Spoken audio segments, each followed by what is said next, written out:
So, unless you've been living under a rock for the past number of years, Marvel is currently in the middle of their multiverse saga. And they're in a little bit of a slump from a critical point of view, given that some movies have bombed, others have just been met with like lukewarm reception, and there's a lot of criticism with regards to special effects, which a lot of them are very valid because some of those movies do not look great. And the latest movie in the MCU, Deadpool and Wolverine, makes a lot of use of variants within the multiverse, and I think that this presents a big problem for Marvel. So with the introduction of the multiverse and variants, I think the MCU is trying to do this thing where they're having their cake and eating it too. They're essentially saying, hey, everything here is canon, nudge nudge, wink wink. All your favorite previous versions of these characters, they exist in some universe somewhere, so technically their stories happen. So stuff like Tobey Maguire's Spider-Man, Andrew Garfield's Spider-Man, the X-Men movies, all of these things are now technically canon, they're just in another universe. So like I said, Marvel is trying to have their cake and eat it too. They're trying to use these characters who helped popularize Marvel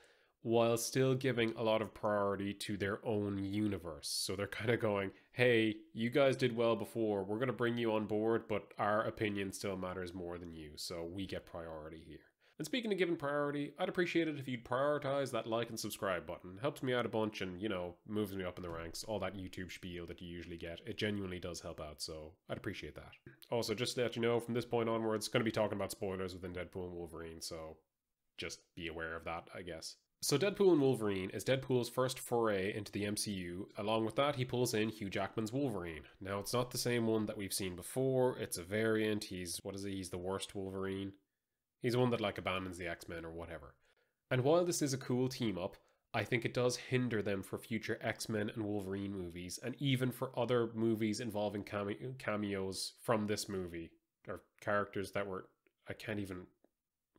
I think it hinders other movies that are going to feature characters that are cameo in this movie. But even though he is a variant, I still think that Hugh Jackman playing Wolverine does invoke the imagery of the Fox X-Men universes, which eventually does draw comparison to the MCU. And while I do think that the Fox X-Men universe does have some good movies in it and it has some really good stuff in it, I think this is going to cause a lot of problems when the MCU decides to do its own version of the X-Men. Because when they do get around to doing their own versions, you're inevitably going to get the spiel of, oh man, Hugh Jackman was way better at Wolverine. Oh, Patrick Stewart was better as Professor X. Dude, I can't see whoever the new actor is playing these characters. No, for me, it's the original versions. No, there's no better version, no better casting, etc., etc. And it's just going to cause this rift in the fan base. And I think this is potentially a detrimental start to any character story, because whoever gets cast in these roles in the future, they're going to have a massive uphill battle versus the people who are like, well, actually, I preferred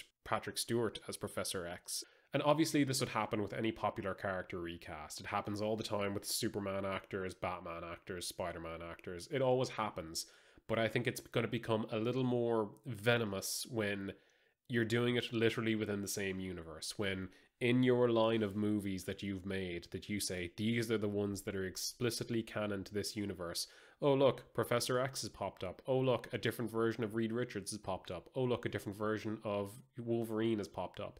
There are absolutely going to be people who are going to be like, well, I think they should have kept them on board. Especially now that there are rumors that apparently they want to keep Hugh Jackman on as Wolverine past Secret Wars. So you're just not going to get an original version of Wolverine in this universe, or at least an original version of Logan. And as well as that, in Deadpool and Wolverine, we get other cameos from Chris Evans' Johnny Storm, Channing Tatum's Gambit, Jennifer Garner's Elektra, and in particular Wesley Snipes' Blade. I think putting Wesley Snipes into this movie as Blade is an absolutely insane feat. Motherfucker, are you out of your damn mind?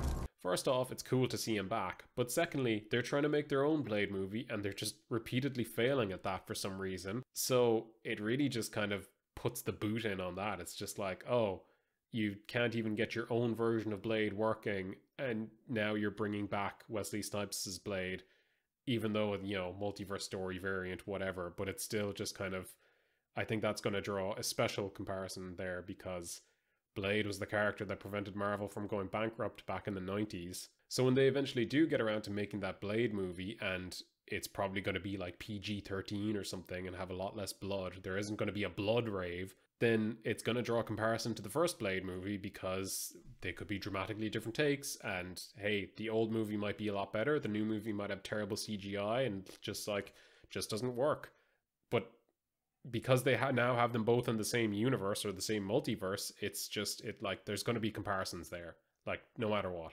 But for example, now we've technically already seen two different versions of Reed Richards in this multiverse. We've seen John Krasinski's version of Reed Richards in Multiverse of Madness, and by canonizing Chris Evans' Johnny Storm, technically Lone Griffith, whatever his name is, the guy who did the guy who was Reed Richards in the previous Fantastic Four movies from the early 2000s, technically he's canon to this multiverse now. So next year when they release Fantastic Four, Pedro Pascal has two other actors that are going to draw a comparison. Even though John Krasinski only got like 5 minutes of screen time, there's absolutely going to be people who are going to be like, well, I think John Krasinski, they should have given him a fair shake, and yeah, maybe they should have brought back the other guy, or maybe given Miles Teller another chance at the role. And I think that just having everything canon at once is just going to divide the fan base in a really weird way. And I think that's just a really poor way to have a character introduced, especially when you look at the first few MCU movies. You look at Iron Man, you look at Captain America, you look at Thor.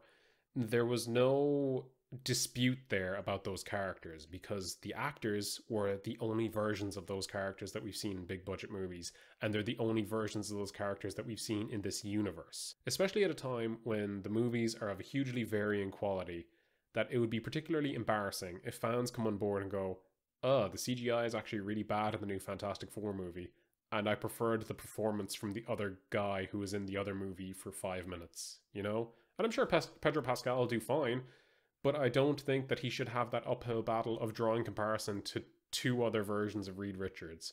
And I've said it on here before that I think Marvel really needs to slow down and just get their universe in order, both in terms of CGI and character presentation, because I think in a lot of cases like this, comparison is the thief of joy.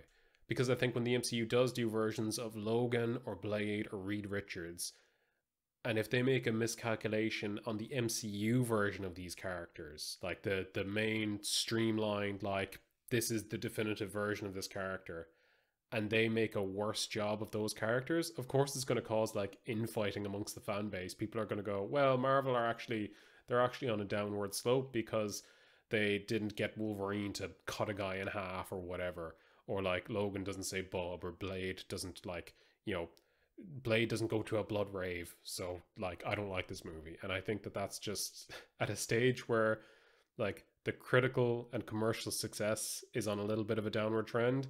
I don't think the MCU needs that kind of comparison dividing a fan base even further.